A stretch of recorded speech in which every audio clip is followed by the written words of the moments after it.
faced with a decision that will lead to change, Mm. 'di ba parang ang dali na, ay wag na lang kasi comfort zone ko to eh, 'di ba? Yeah. Kahit na positive yung change, many of us are paralyzed. Mm. Kasi sanay tayo eh, dun sa Mm. comfort zone natin. That's Nagde-default na lang tuloy tayo sa dati, ayaw na nating gumalaw. Yeah. Ang problema, Mm. mapag-iiwanan tayo. But talking about change and decisions, our family, we recently went through some big changes Yes. brought about by some decisions, di ba? Alala ko, one night I went to you and I said, babe, what do you think if we move to Boracay? Sabi ko, let's go! 'Di ba? Wala So ano namang mindset mo? How did you process that, di ba? without a bat of an eyelash. Hindi, kasi ganito yon, Oh. 'di ba? Nung buong pandemic, mula nung nagsimula itong mga lockdown na to, Mm. parang nung simula, parang feeling ko, ano lang siya eh, panaginip lang siya, na nasa twilight zone tayo. Oh. After a while, nung lumipas na yung isang taon, dalawang taon, Mm. parang naiinip na ako, walang mapuntahan.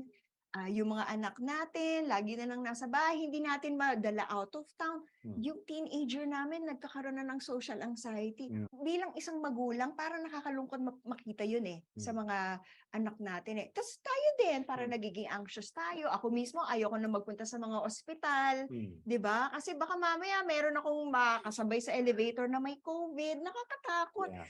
Kung gusto niyo magpunta sa ospital, natatakot kayo magpa-check up kasi baka mamaya, 'di ba, kung ano pa yung virus o bacteria na maipasalubong niyo sa mga anak niyo pag uwi niyo.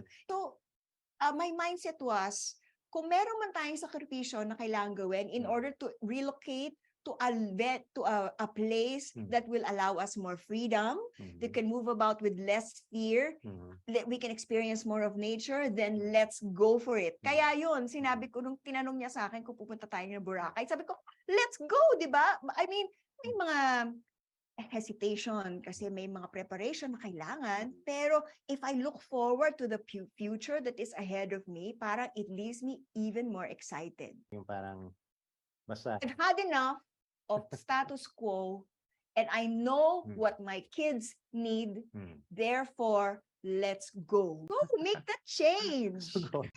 In times of uncertainty, we don't know for how long the pandemic would end, and it will certainly affect the mental, physical, spiritual health of our children. Then let's go and change. Embrace change.